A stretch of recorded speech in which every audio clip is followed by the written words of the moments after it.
"Congratulations on your marriage," I said, trying to sound polite, but his response was as cutting as ever. "Can you leave quickly after dropping off some cash? It's unpleasant being around someone disabled."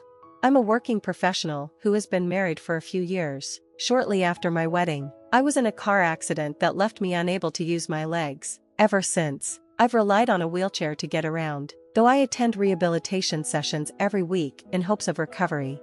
When I first found out I'd be confined to a wheelchair, I was devastated, but my wife, her parents, and my family have been nothing but supportive. Their kindness has kept me positive, even when the rehabilitation process is hard. Thankfully, since I work from home, I've been able to manage life relatively well, despite the circumstances. However, there's one person who has made things difficult: my brother-in-law. Outwardly, he's the picture of a successful, well-liked man. When I first met him at my in-laws' house, I thought he seemed nice, but when he learned I had been in an accident and was now in a wheelchair, his true colors began to show. "The worst part is that my brother-in-law is disabled. Don't make things harder for the family," he said coldly, as though my accident was an inconvenience rather than a tragedy. It was an odd and hurtful thing to say to someone who had just endured such a life-changing event.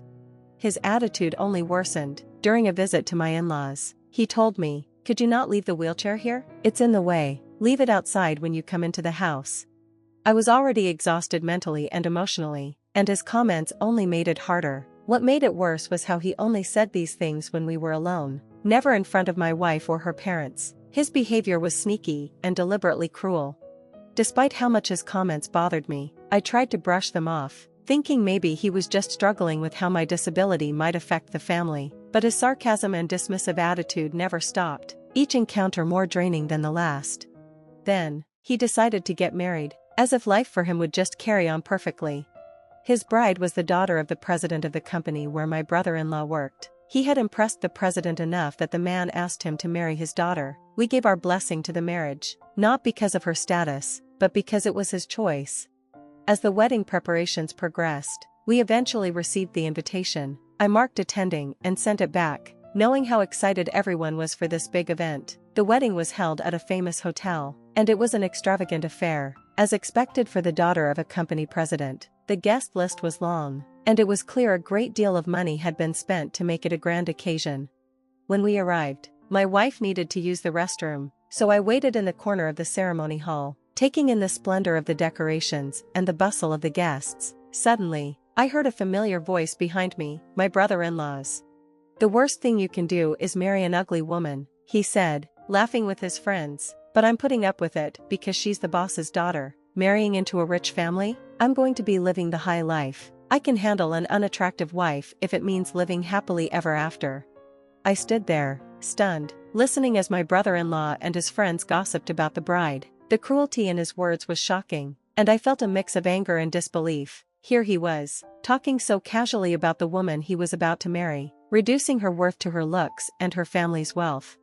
After a while, my brother-in-law left to rejoin the festivities. I returned to my wife, who was glowing with happiness for her brother. I debated telling her what I had overheard but decided against it. She was too thrilled about the wedding, and I couldn't bring myself to shatter her joy. So, I remained silent, keeping the cruel words to myself as we headed to the groom's waiting room, where my brother-in-law and the rest of the family were already gathered. When I arrived, I greeted him warmly. "Congratulations on your marriage." "Thank you for coming," he replied with a smile, so polite and charming that it was hard to believe he was the same person I'd overheard gossiping about his bride earlier. "I'd like to speak with him alone," my brother-in-law suddenly said, turning to the others. "You two can go to the waiting room and relax." He led me down an empty hallway, his demeanor shifting the moment we were alone. Once he was sure no one was around, his expression turned cold. "What are you doing here?" he sneered. "Having a handicapped person in my family is disgraceful." His voice was as venomous as when he had spoken about the bride. "Just go home after you've paid your share for the celebration. The bride's family doesn't need a disabled person here, it's inconvenient for them."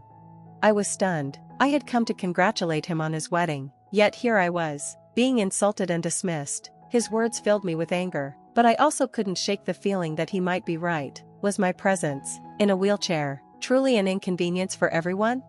Feeling humiliated, I decided to leave, just as he suggested. "I'll make an excuse to my sister," I said quietly, My brother-in-law chuckled mockingly as I walked away, his laughter echoing in the empty hall. As I made my way home, my phone rang. It was my wife, her voice filled with panic. "Where are you? I realized you were gone and I got worried."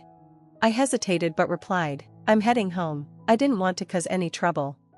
"Who said that to you?" she asked, her voice rising with concern. "Nobody said anything like that. And if anyone does, I'll be the first to stand up for you." Her words brought me so much comfort. She was furious, as if she had been insulted herself, buoyed by her support. I turned around and headed back to the wedding. When I returned, my wife rushed up to me, relief and love written all over her face. My in-laws were relieved when they saw me return, but my brother-in-law wasn't happy at all. "Why did you come back? I told you disabled people are a burden," he shouted angrily. "People in wheelchairs are garbage. Get out." My wife immediately snapped back, telling him to stop calling me names, but he wouldn't listen. "I've already said people like him aren't welcome here. His presence bothers me," he continued, making cruel comments about me. A guest overheard the argument and approached us, drawing attention from others. Soon, there was a commotion in the ceremony hall. The bride and her father noticed something was wrong and came over. Despite the growing scene, my brother-in-law didn't stop insulting me. I couldn't take it anymore. I pulled out my phone and played a recording for everyone to hear. It was his voice, saying, "The worst thing you can do is marry an ugly woman, but since she's the boss's daughter, I'll put up with it." My brother-in-law turned pale, clearly agitated. "This recording is fake," he stammered, trying to make excuses, but I ignored him and kept playing the audio. The recording continued with him saying, "I'm going to be rich. I can live the high life, even if I have to marry someone unattractive." His face turned bright red as the guests murmured in shock. The audio had captured his conversation with his friends before the ceremony, where they talked without realizing they were being recorded. Realizing he was caught, my brother-in-law tried to lunge at me, but someone else stepped in first, the father of the bride. The bride's father stood in front of my brother-in-law, silently pressuring him to stop. My brother-in-law, desperate, tried to explain, "Mr. President, I'm sorry, but there's more to this. This disabled person is trying to set me up." But the bride's father remained calm and quietly said, "The bride's late mother was born with a disability."